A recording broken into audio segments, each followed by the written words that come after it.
Hope you're all excited to be here. I have a lot of great remote work best practices to share with you today. Today, this webinar is going to be hosted by VirtualPBX, an award-winning cloud-based business phone system for the modern workforce.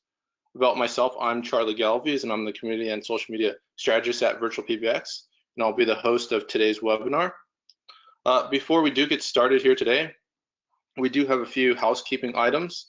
Feel free to ask questions anytime during the presentation in the GoToWebinar panel in the right-hand column or on Twitter using the hashtag #RemoteWorkWebinar.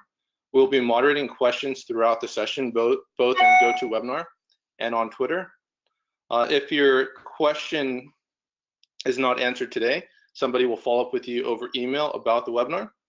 And this session is currently being recorded and will be sent to you following the presentation for your own purposes or to share with others. Now let's get started with the webinar about remote work tips and tricks.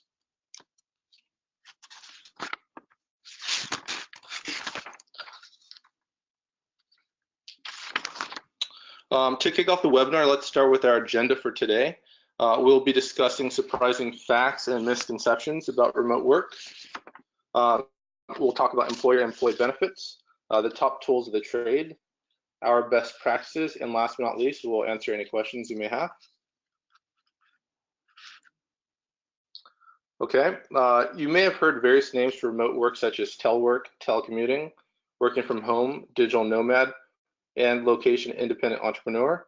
Regardless of what remote workers call themselves right now, the demand for remote work is at all-time high, both for employees and employers.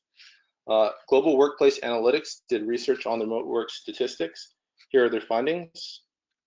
50% of the US workforce holds a job that is compatible with at least partial telework, and approximately 20 to 25% of the workforce teleworks at some frequency. This essentially means that 50% of the workforce is capable of taking their work home with them or already does. So 80 to 90% of the US workforce says they would like to telework, at least part-time.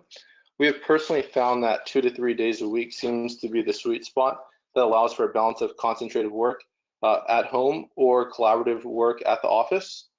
Studies repeatedly show that employees at Fortune 1000 companies are not at their desk 50 to 60% of the time. This is very interesting finding to learn that employees are not glued to their desks today. All right, and this is a worker happiness chart, which is comparing the satisfaction levels of remote workers versus on-site workers. From the data, we can deduce that remote workers are 8.3% more happier at work and feel 13.6% more valued than regular workers. But on the same token, remote workers feel a 7.48% decrease in interpersonal face-to-face relationships with their coworkers. While this stat shows a decrease in interpersonal relationships, a study done by Polycom uncovered that 66% of workers said their favorite colleague was working at a remote location. Now we're going to shift over to some common misconceptions that remote work faces in the eyes of the opposition. Before we do get started, I do want to mention that although these misconceptions are not fully inaccurate, in few cases, some misconceptions do have a basis to reality. That's why it's critical to hire and train the right people. Contrary to popular belief, remote workers are not out catching Pokemon 24/7 and having fun at their company's expense. While remote employees have more freedom than on-site employees do, studies show that there is no correlation between remote work and lack of productivity. In fact, a study done by Harvard Business Review showed that employee productivity increased by 13.5% when allowed to work remotely.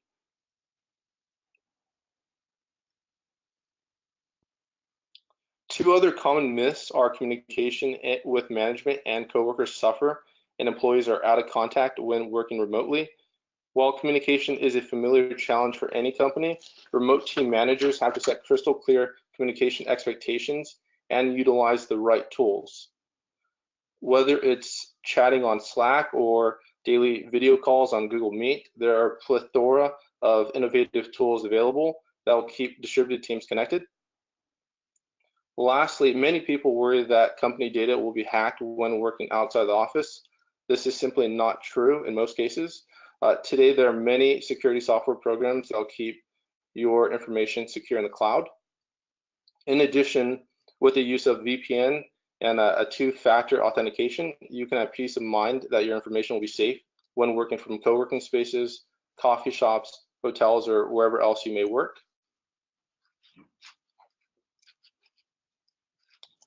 All right, now that we've discussed the common myths associated with remote work, let's talk about the amazing benefits of remote work for employers.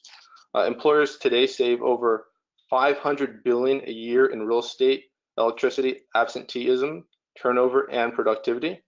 It also increases national productivity by 5 million man-years, or 270 billion worth of work. Employers save on utilities, janitorial services, security, furniture, and good coffee. The list goes on and on. Altogether, employers save roughly $11,000 per employee per year on these overhead costs. And in addition to these monetary benefits, remote work increases employee productivity, lowers employee turnover, increases the talent pool, and increases employee satisfaction.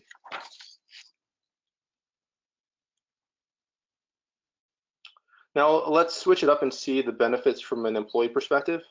When is the last time a colleague said they enjoyed sitting in traffic or spending their hard-earned income on transportation expenses?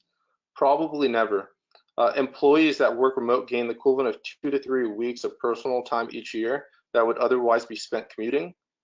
In addition, employees that don't have to commute to work collectively save a billion at the pumps, and individually save between $2,000 and $7,000 in transportation and work-related costs.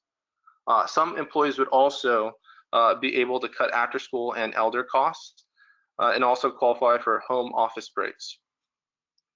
In addition, there's also less turnover, and remote employees can increase talent pool to more geographical locations, so you can increase the chances of finding more talented employees. And finally, remote employees are more satisfied at work, which creates less stress, increased happiness and productivity, and a healthier lifestyle. Now let's talk about the tools we use and how we use them at VirtualPBX. 100% of our employees have worked remotely at some frequency, so it's extremely important that we utilize tools that allow us to stay connected no matter where any of our team members are at in the world. The one and only VirtualPBX soft phone app is a huge favorite among our employees, not only because we built it, but because if we had to turn our entire office workstation into one app, it would be the VirtualPBX soft phone app. It allows us to communicate both internally and externally from our favorite mobile devices, as well as the desktop computer. It comes in 2 versions, the desktop version, which comes with features such as conferencing, transfers, and many more features.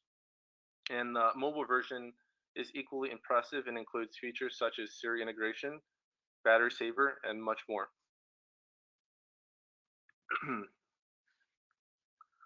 Dash is our all-in-one enterprise-grade phone system solution that we use to communicate both externally and internally with our team and customers around the globe. Our team members use it day in and day out while working remotely. That is because it gives us the freedom to communicate at the highest level while allowing us to work anywhere while staying connected. On the left, you'll see the dashboard. It basically gives complete and total access to users, devices, numbers, and much more. Among the many Dash features, one of our favorite features is Follow Me Calling, which routes calls to your cell phone, your laptop, or your laptop, so you'll never miss a call while you're on the road. Another tool that we use is the auto attendant feature, which is essentially a virtual receptionist. When customers call, it greets them and prompts them to press an extension so they can be helped by the right person. This is also a great tool for small businesses that want to establish a more professional presence when their customers call. And last but not least, we use a feature called hot desking. When we have an unexpected change to our workstation for the day, whether we want to work from our desk or move to any other desk in the office, hot desking essentially allows us to bounce from desk to desk and log into any extension from any device we're using. Next up is, after trying out a few, we eventually settled on a collaboration tool known as Trello. Trello is a project collaboration software that organizes your projects into boards, so your team can tell what projects are being done and who's working on what. At VirtualPBX, we use Trello for internal project management and scheduling team projects. We use it for voting, engineering escalations, and much more. We also have a public product roadmap Trello board. We use it to communicate our product's vision, strategy, and progress to our customers and our employees. Slack is another one of the tools we use, and probably one of the most essential and convenient tools for our company. It's primarily used for messaging, voice, and video chatting, but has much more functionality than meets the eye. We use Slack channels for conversations that are open to all team members, and private channels for information that is much more confidential or sensitive in nature. In addition, we use Slack for integrations such as signups, form completions, new support tickets, and online chat systems. Some of our team members even use it for collaborating with external niche communities and generating lead opportunities. For example, I'm a member of 3 different Slack channels. Besides my work Slack channel, I'm also part of the Remotive Slack channel, which is an in-depth discussion on remote working. And the 3rd Slack channel that I'm a part of is Social Media Marketing World, which basically focuses on social media strategy. And I use these channels mostly to engage with other remote workers and to discuss how we can be more efficient and productive in all aspects of remote working. Lastly, one of our favorite tools is the improved version of Google Hangouts called Meet. Google Meet is the closest thing to meeting face-to-face with your team or customers around the corner or around the globe. While Meet is designed for internal and external communications, we prefer to use it internally for one-on-one chat, team video calls, and screen shares. We like to use the screen share function for presentations or providing instruction to team members. Now let's take a look at the remote working best practices that we've learned over the years of hiring and managing remote employees. While it's no easy task to get your remote team off the ground, having an understanding of the best practices will save you a lot of time, money, and gray hairs while learning the ropes. First and foremost, if you do learn anything from this presentation, it'd be this: hire the right people. Regardless if they are on-site or virtual, there's no tool more valuable than your team. Although with virtual companies, the risk of having the wrong pieces in place are even greater. Technology, employee training, and workflows can easily be replaced with innovation, but people can't. Focus on hiring the right people with the right technical experience, because no amount of tools can replicate a talented virtual worker. Which leads me to my next best practice. Once you've found the right talent, you want to start testing which communication tools work best for your team. So don't waste time on communication tools that don't get the job done, because communication is key and time is money. Next, you want to focus on using a project management tool such as Trello. And finally, it is important to track objective-based goals, because it increases visibility on the work being done and holds employees accountable for reaching tangible goals. In addition to the core best practices, here are additional tips that you may find helpful. Use a 2-factor authentication. It creates a safer way of logging into accounts through trusted devices. For example, if you log into Google, it will send you a special code on your phone that will allow you to log into your account through the use of your phone. We also strongly recommend using a virtual private network while out of the office. That's also known as a VPN. VPNs are a method used to add security and privacy to private and public networks. We also require employees to log into their VPN in order to access internal company tools that are sensitive. And if you're a freelancer, I've heard that ExpressVPN is the best VPN out there if your work doesn't provide a VPN for you. Next, it's very critical to find a fast, stable internet connection. the little trick that I use while traveling is doing research before I try out a new remote work location. If you can't find a coffee shop, I suggest looking for a co-working space.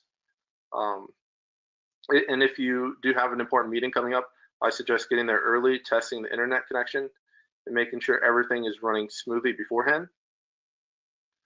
Next up is team building exercises. Remote working can be lonely at times, so it's incredibly important to do team building exercises to build a sense of unity and camaraderie with your team. Recently, our remote team actually went go-karting, and that was a lot of fun for all of us to reconnect and see each other in person. Next up is creating an ergonomic workspace. This means not working from the couch and finding a comfortable place to work, such as an office where you can be more productive and have better body posture. Next up is automating processes, which is also very important to continually find new ways to become more efficient at routine tasks. If you're working on mind-numbing tasks day in and day out, you'll want to search for ways that you can automate these tasks. There's a lot of bots out there that can do repetitive tasks for you. And this one is going to be my personal favorite, and that is using emojis and GIFs to give virtual high fives. It's not always easy to show your mood while communicating online, so these are a great way of expressing positive emotions to your team members. Last but not least is daily video chat meetings, and it's important to create a standard framework for your team meetings. While our company prefers to have daily video chat meetings, it doesn't have to be daily. Some teams meet once a week, and that works perfectly fine for their team. And that's the end of our best practices. Now it's time for the Q&A, so let's dive into any questions. Hopefully we'll get to all of them. If we can't get to your questions today, we will follow up with you tomorrow. All right, for our first question, what's the biggest challenge you haven't already mentioned about working from home? I would say one of the biggest challenges is probably separating work from home. You want to keep a separate space and regiment your time. For example, you wouldn't want to work from your bed. You want to keep where you sleep and where you work separately. So it allows you to get more work done while you're working. And for the next question, you mentioned team building exercises. What are your suggestions for coordinating events that used to be celebrated in the office, but that aren't necessarily holidays, when nobody has to come into the office? I mean, like birthdays, Valentine's Day, or Easter. So what we recently did is we had National Pet Day. So we had our team members submit photos of their pets. This was a great way to get interaction amongst our team. And there was actually a blue lobster named Charlie, which was my favorite one. Another thing that we like to do is you could throw like a pizza party for your remote employees or an ice cream party, just so they feel more connected with the team if they're not on site. And that especially works very well if you have a satellite office at a other location with multiple employees that live in proximity to that location. And question number 3, the statistics on what dictates a work from home job are interesting. How do I know what type of work I currently can be done at home? So this definitely depends on the job. If you have to interface with customers in person, unfortunately a full-time remote position may not be for you. If most of your work is being done with team members and you have access to all of the materials at home, it may be time to talk to your manager. Another thing that I recommend is that if you don't find a remote work job that works best for you, you can always create one. If you find a problem that you can solve, then feel free to start your own business and be a freelancer or do consulting. And as for question number 4, What is the etiquette on only dressing from the neck up for virtual meetings, thereby leaving the bottom half to air out, so to speak? Well, I'd say do you, keep it professional, of course, but whatever makes you a better worker, as long as it's legal, and it doesn't make your coworkers feel comfortable and it's safe, go for it. For me, though, actually, I recommend getting up and getting ready as usual. You'll find that it keeps you more professional in your actions as well. If I always say, if you look good, you feel good, and you'll perform better. So that looks like that's the end of all the questions that we have. Thank you for attending the Remote Work Tips and Tricks webinar. If I didn't get to your question today, you can always email me after the webinar ends and submit your question, and we'll get back to you by email tomorrow at the latest. I wish everyone the best of luck in utilizing these remote working tips and tricks. Have a good day.